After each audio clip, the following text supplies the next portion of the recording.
Eu penso que tem a ver com um processo que é contínuo, um processo de enriquecimento e aprendizagem que é muito gratificante. Portanto, eu não, acabei o curso e comecei a dar aulas como assistente convidado e estava a trabalhar numa empresa industrial, mas nunca deixei de dar aulas. E à medida que dava mais aulas, mais gostava do que estava a fazer e mais sentia que era muito enriquecedor.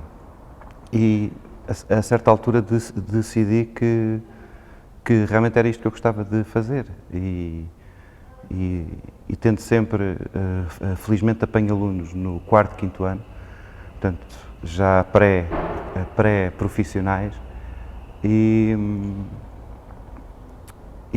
dou-lhes sempre muita responsabilidade e, portanto, tento sempre que influenciar de alguma forma a sociedade através deles, e isso é gratificante, porque eles depois, mais tarde e até durante, muitas vezes respondem a esse desafio que eu lhes ponho e, portanto, estar sem dar aulas por alguma razão, falta sempre alguma coisa quando não estou a dar aulas. Mas aprendi a gostar, portanto, se me perguntassem, quando acabei o curso, ou quando estava no curso, se eu estava a tirar o curso para dar aulas ou para ser docente universitário, não era por aí. Mas foi um processo que ainda hoje tento crescer e dar aulas cada vez melhor. Portanto, e não foi uma decisão fácil, porque muitas vezes as perspectivas nas empresas são muito mais rápidas. Não é? Aqui o processo de evolução é mais lento. Não é? Mas achei que era preferível estar num sítio onde me sentia bem. Não é?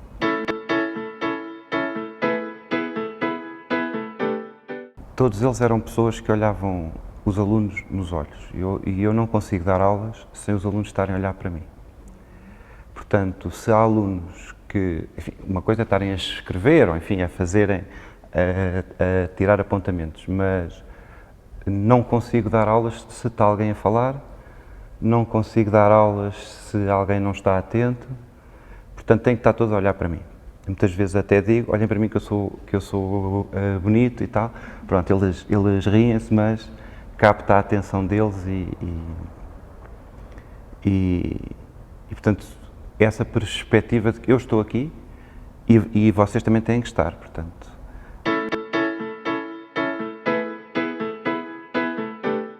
Antes de começar a sessão, explicar muito bem para que é que serve a sessão de hoje. Né? Muitas vezes uma pessoa, quando tem muitas aulas para dar e vai estar a dar aulas durante dois meses e meio, esquece que cada sessão tem que ser um evento. Não é? E, portanto, essas pessoas tinham sempre o cuidado natural, que se calhar hoje em mim é natural, mas que no início eu me forcei a fazê-lo com boa prática, que é, no fundo, qual é o objetivo da aula hoje? Hoje vamos falar sobre quê e para que é que isso serve. Mesmo que não seja o sumário, não é? Mas, por exemplo, o professor Pádua obrigava-nos sempre, aqui no técnico, a escrever o sumário. Aquilo parecia desajustado, não é? Porque, enfim, é coisa de liceu. Mas ele explicava o sumário. Antes de começar a aula, dizia, escrevam isso, e explicava porque é que aquele assunto era importante.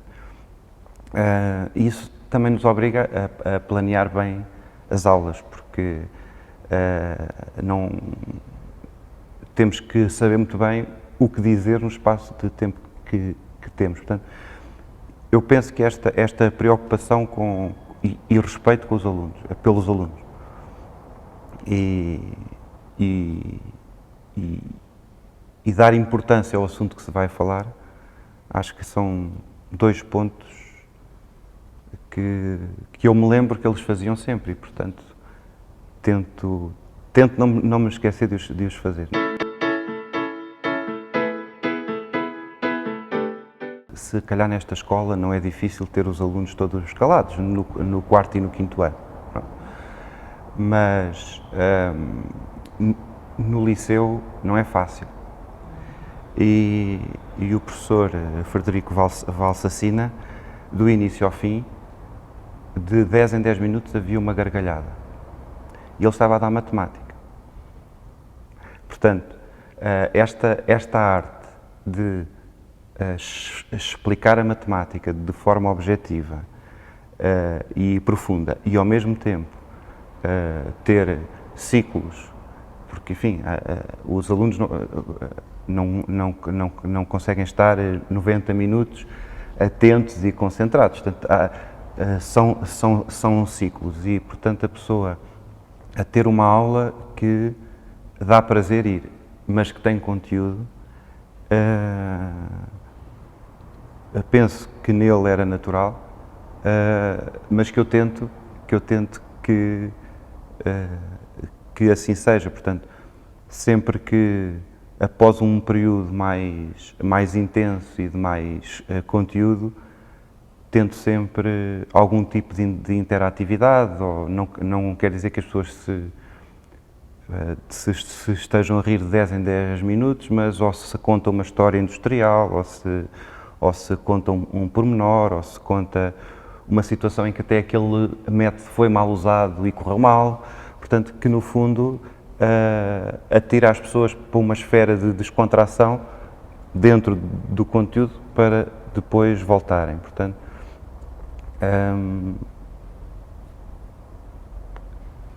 estas técnicas não saem bem à primeira. Não saem bem à primeira e, portanto, e há muito mais técnicas que se calhar eu devia usar e com certeza deveria usar e ainda não sei usar. Portanto, mas eu acho que e muitas vezes digo porque há alunos que fazem um esforço enorme para conseguir estar nas aulas todas. E embora as minhas aulas não sejam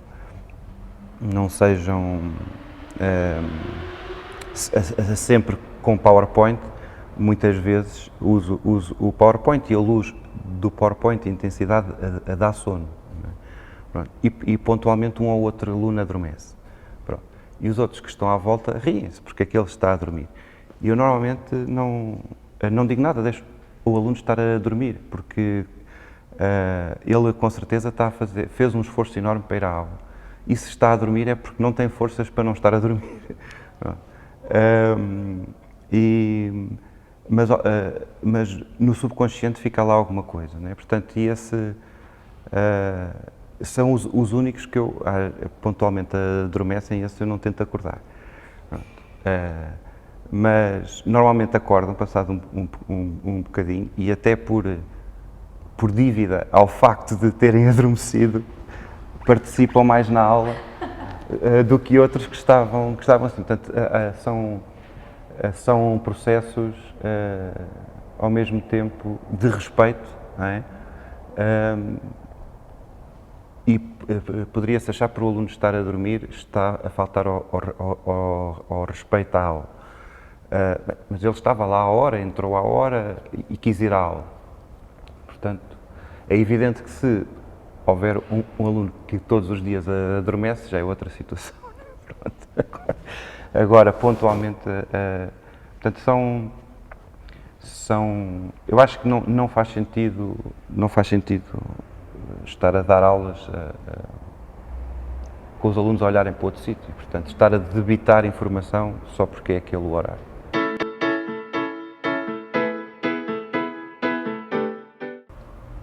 Em qualquer sítio, em qualquer atividade, em qualquer evento onde a pessoa vá, se tiver uma postura humilde, tem sempre alguma coisa a aprender. E eu na nossa atividade de investigação e de seminários e de palestras, portanto, quer a receber, quer a ouvir colegas, há comportamentos e posturas que nós apreciamos e, por exemplo, há um professor desta casa, que é o professor Valadares Tavares, que qualquer sala onde ele entre, qualquer auditório onde ele esteja e esteja a falar, é agradável ouvi-lo. Fala ele sobre que assunto falar. Portanto, há pessoas que têm essa arte e, portanto, quando eu vou a um seminário dele, tento perceber o que ele faz bem, não é? Portanto, todas essas posturas. Mas depois há truques e há técnicas que podem ser usadas, não é?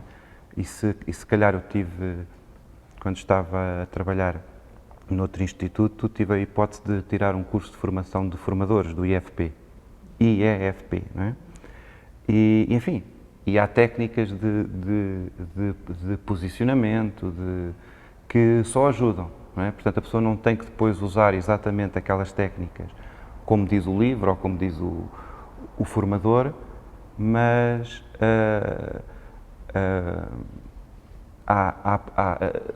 o aprender essas técnicas, penso que esta atividade de dar aulas de alguma forma é parecida com o ser ator, não é? E há pessoas que nasceram com a arte de serem atores e atrizes, mas o terem workshops e formação técnica que os ajuda a saber como é que se devem comportar em televisão, ou como é que se devem comportar em teatro ou em cinema, portanto, tudo isso ajuda. Portanto, essas experiências são positivas. E também com os alunos, também tenho aprendido com os alunos, porque nas minhas disciplinas há sempre um trabalho de campo e os alunos têm que apresentar sempre, no fim, oralmente, o trabalho. E se há alunos a que eu dou sempre dicas e corrijo a postura, há outros que eu penso com a vossa idade, eu estava a anos-luz da vossa postura e, portanto, tento perceber também com eles o que é que eles fazem bem, porque é que a apresentação foi tão agradável, porque é que fizeram aquilo tão bem feito. Portanto, eu penso que é um processo contínuo de aprendizagem, não é? E também muitas vezes cometemos erros que se sentem ou no momento ou a posteriori e pronto, e a tentar evitá-los ou a tentar repeti-los, não é? Portanto, essas são as fontes de inspiração, se pode falar disso.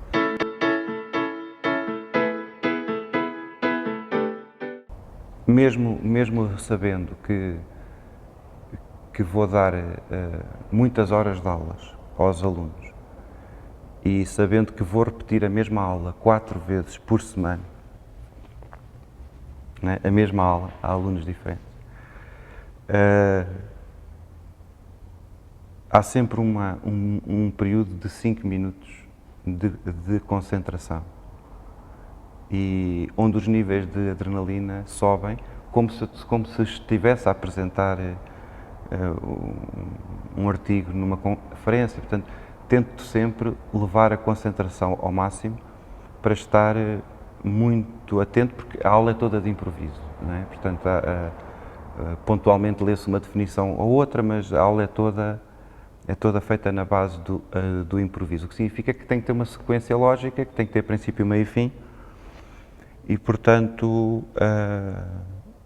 a performance que vai ali ser dada ou realizada durante hora e meia tem que ter um fim e, portanto, eu não posso divergir muito no princípio, tenho que ir para que o objetivo seja atingido. Portanto, a concentração é fundamental. As piores aulas que eu dei, sinto que foi quando não me concentrei. quando por alguma razão os alunos até estavam atrasados ou houve algum atraso, houve uma conversa antes, uma distração antes ali de, no fundo, baixar os níveis de concentração e a aula começou sem os níveis de adrenalina ou de concentração nos níveis desejados. E, portanto, a aula embrulhou-se. Portanto, a aula não foi objetiva. Voltei atrás, comecei a falar de assuntos no princípio, devia falar no fim. Portanto, e muitas vezes, já em 2 aulas, me aconteceu pedir para parar e voltar e recomeçar a aula. Portanto, e acho que os alunos não levam isso a mal, não é? Portanto, outra coisa que eu acho que, portanto, acho que a concentração e o desafio que eu ponho em cada aula é um dos fatores que eu tento não me esquecer de fazer e tento fazer sempre. Portanto, acho que vou cumprindo isso e, portanto, tento ter essa atitude bem feita.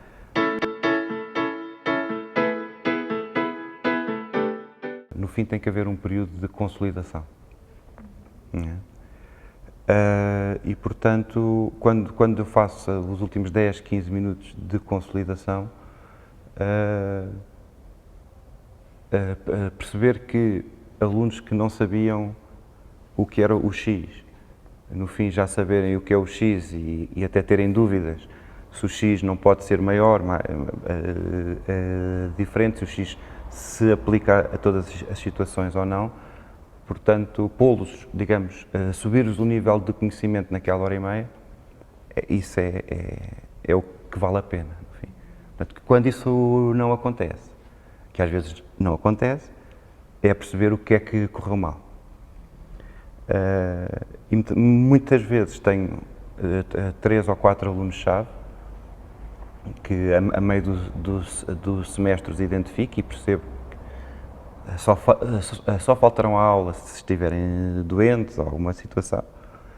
E muitas vezes, quando a aula não corre bem, pergunto-lhes o que é que acharam da aula. E, portanto, às vezes ouço coisas que sei que tenho toda a razão, as razões para ouvir, mas que não me agrada e, portanto, na próxima aula tento que isso não aconteça.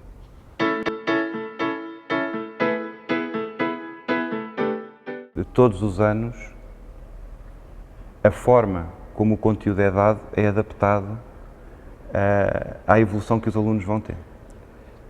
Eu tenho 3 ou 4 planos alternativos. Um tem mais jogos, outro tem mais vídeos, outro tem mais exercícios. E conforme o tipo de alunos, assim adapto a técnica de letiva, porque se há alunos que são mais informados sobre o assunto, que têm mais prática de outras disciplinas sobre aquele assunto, então há certos aspectos de imagem que não é preciso estar a mostrar, porque eles já conhecem. Por exemplo, as linhas de produção de automóveis. Se eles já visitaram as empresas, se já sabem o que é, então não é preciso estar a mostrar vídeos. Há alunos que não sabem do que é que eu estou a falar e portanto, eu tenho que lhes mostrar algumas imagens para os sintonizar com essa situação. Portanto, essa flexibilidade é fundamental. No fim, exijo-lhes o mesmo a todos, mas o percurso é diferente.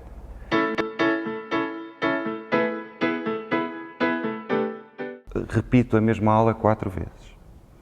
A 4ª aula é melhor que a primeira. Pelo menos eu sinto-me melhor. Há ligações entre assuntos que já funcionam melhor e, portanto, o que significa que não há receitas, que é um processo. Portanto, mas só com essa vontade de realmente que eles aprendam e que saiam lá com mais alguma coisa do que entraram, é que leva a esse esforço, que enfim, é um esforço que não cansa, não é?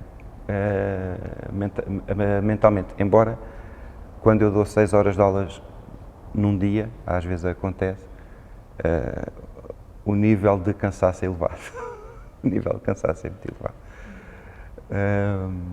Mas, portanto, é esse aspecto da flexibilidade, eu penso que é fundamental. Estamos mesmo à espera que eles façam e, portanto, levamos a que eles façam essa pergunta. Há outras que não estamos à espera. E, portanto, aí há que, penso que, humildemente decidir. Não vou responder agora a esta pergunta, porque isso põe em causa o meu processo e, portanto, adia-se a resposta à pergunta e o aluno tem que perceber que, se calhar, daqui a 2 aulas, naturalmente aquela resposta surge, ou então faz todo o sentido apanhar a boleia do aluno e antecipar algum assunto. E, portanto, muitas vezes acontece, eu muitas vezes digo aos alunos que vão às 4 turmas, que é, não mudem de turma a meio do semestre, porque cada turma tem a sua identidade. E, portanto, não alterem, não é uma questão da matéria estar atrasada ou não, é o grupo que está ali, que tem uma determinada constituição e, portanto, esse percurso é específico para aquela turma. E, portanto, muitas vezes mudarem de horário a meio não quer dizer que faça mal, mas o percurso não é tão bom, tão certo como se o fizer.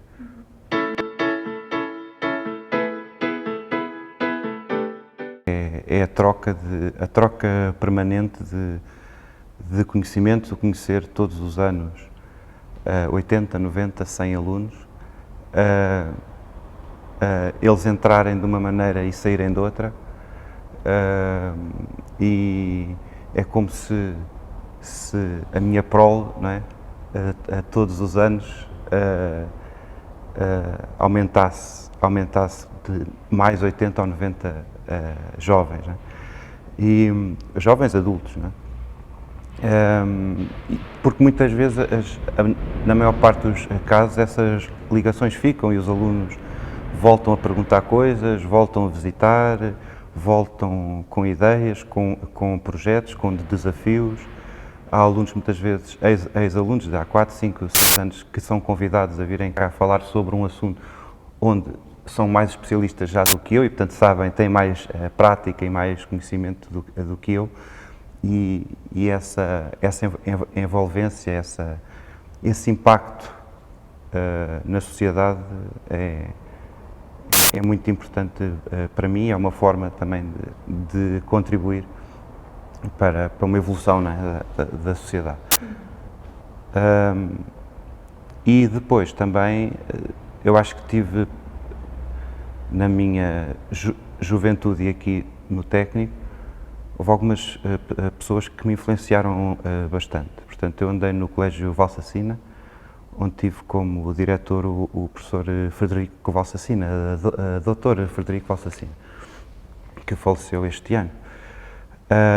E não conheci pessoas, enfim, com maior aptidão para lidar com alunos e era um pedagogo na sua essência. Depois, aqui na escola, tive o professor Brotas, António Brotas, que tem uma perspectiva também sobre o ensino muito interessante, e o professor Pádua Loureiro, ambos já jubilados, e é um gosto vê-los a dar aulas, porque eles gostam do que estão a fazer e, portanto, são modelos que eu tenho, que naturalmente não me posso comparar com eles, mas muitas das posturas e atitudes que eles tinham com os alunos, tento usá-las ao meu estilo, porque acho que são duas pessoas, dois monstros enormes em termos de pedagogia. E depois também houve duas pessoas muito importantes no lado industrial, que são duas pessoas ligadas à formação em empresas, que é o Dr. Rui Assis e o engenheiro Mário, está-me a faltar o nome,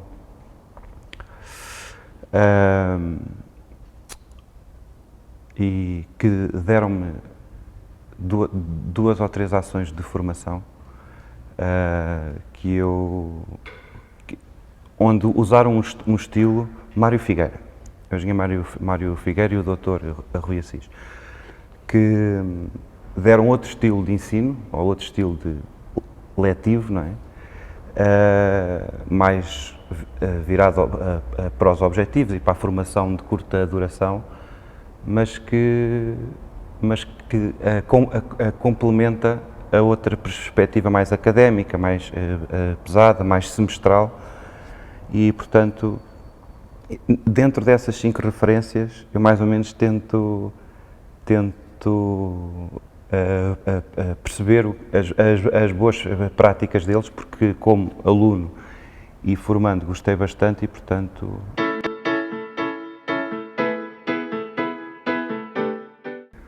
O que muitas vezes me dificulta atingir os níveis e os ritmos que eu pretendo é o facto de uma semana para a outra, numa turma de 30 alunos, os 10 ou os 15 que estiveram na semana anterior não são os 15 que estão nesta semana. Portanto, a variabilidade do grupo é crítico, porque desmotiva bastante, porque há um conjunto de pontas soltas que foram deixadas que fazia todo o sentido continuar a desenvolver. E portanto isso dificulta, já me aconteceu várias vezes ter jogos preparados e não ter massa suficiente para fazer o jogo e portanto ter que dar uma aula mais tradicional, mais informativa e não tanto não tão inovadora ou não tão rica em termos de atividades, porque exatamente o número de pessoas não é suficiente para o jogo. Portanto, isto do ponto de vista externo, do ponto de vista exógeno. Do ponto de vista endógeno,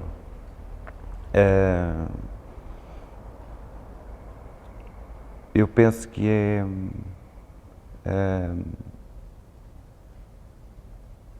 às vezes alguma dificuldade que eu tenho em não fugir para outros assuntos que considero fundamentais para um aluno do 5º ano de engenharia, mas que não fazem parte do programa da disciplina.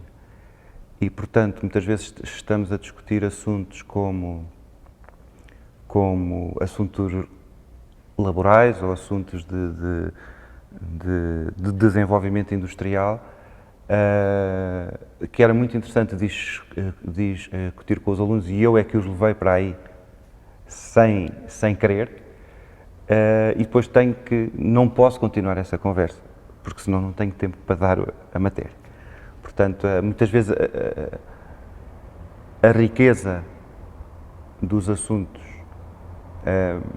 que estão à volta da disciplina que eu dou é tanta que é difícil manter-me no programa, que tem que existir, não estou a condenar o programa, é uma dificuldade que eu tenho em não divergir. Pronto.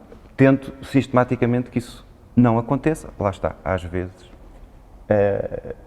há aulas que metade da aula foi, entre aspas, perdida em assuntos não nucleares, mas os alunos muitas vezes gostam mais até dessa discussão do que da outra mais académica, digamos.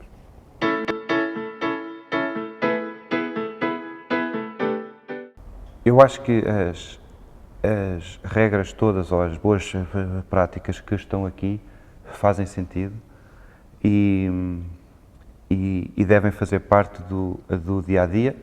Em alguns casos umas são mais possíveis de aplicar do que outras e depende do número de alunos que temos por sala, se estamos a falar em aulas teóricas ou aulas práticas. Agora, há dois aspectos, um está cá, que eu acho que são fundamentais. E era aquilo também que eu falava um pouco do que aprendi com quem me deu aulas, que é aqui a 6, o comunicar expectativas elevadas aos alunos. Portanto, para mim isso é nuclear. Portanto, se a pessoa não perspectiva a grande importância do assunto que vai falar, esse assunto é importante. Portanto, se quem vai falar sobre ele não lhe dá a devida importância, quem é que poderá dar? É só porque sai no exame? Enfim, parece-me limitado. Portanto, eu acho que o comunicar expectativas elevadas aos alunos e os explicar porque é que aquele assunto vai ser transmitido e porque é que eles convém que fiquem alerta sobre aquele problema e aquele assunto e que depois em casa e na sua vida continuem a explorá-lo.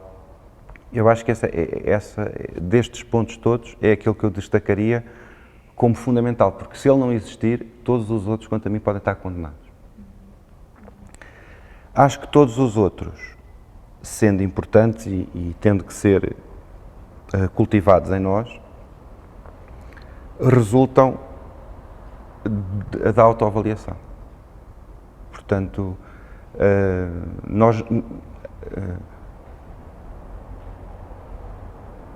eu percebo que os alunos se interessam pelas minhas aulas e gostam de ir.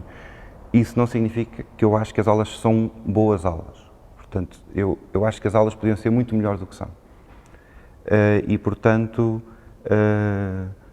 se houvesse uma escala, não é como se uns dias, em alguns pontos, a pessoa de 0 a 10 atingisse 7 ou 8 nos pontos, mas nos outros ficou no 5 ou no 6. E, portanto, na próxima sessão tenta puxar as situações que ficaram mais abaixo, mas naturalmente, dando ênfase a outros aspectos, possivelmente há outros que vão cair, porque não conseguimos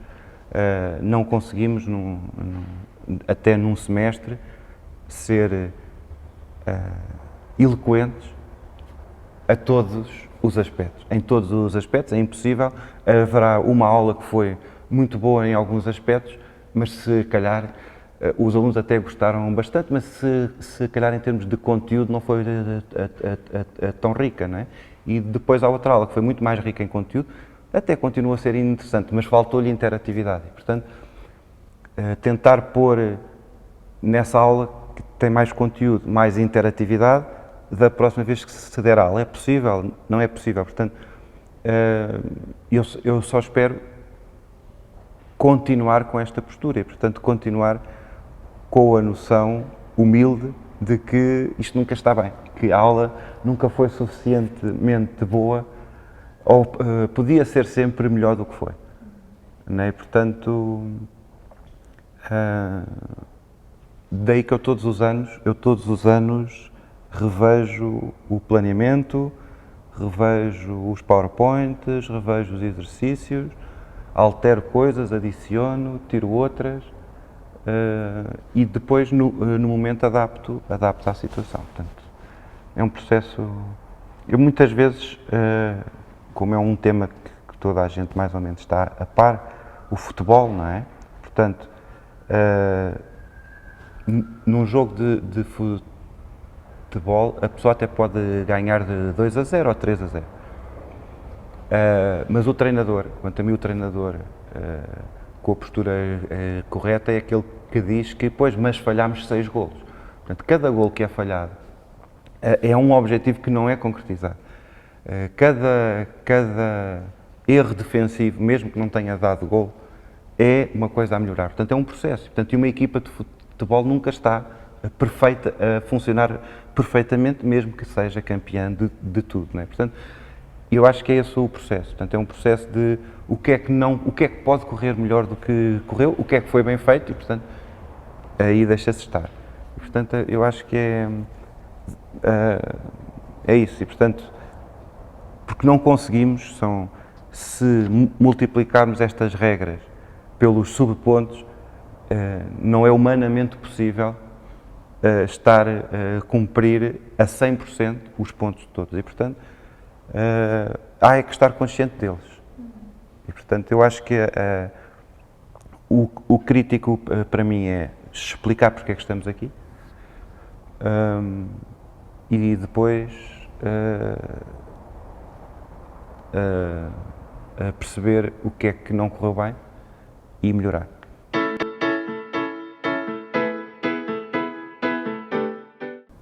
Não sei se tenho essa veleidade de lhes dizer alguma coisa. Portanto, eu acho que a pessoa deve sair da sala de aula com a consciência que deu tudo o que tinha para dar.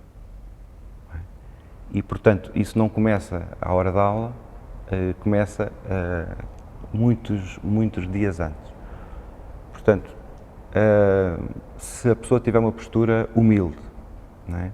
Apesar de saber bastante sobre o assunto, a perceber que há 10, 15, 20, 80 pessoas que se vão sentar na sala de aula para nos ouvir.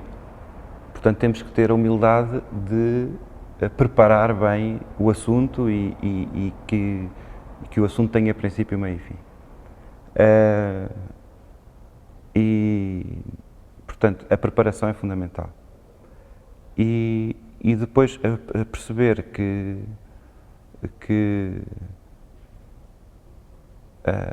os erros vão ser muitos no princípio,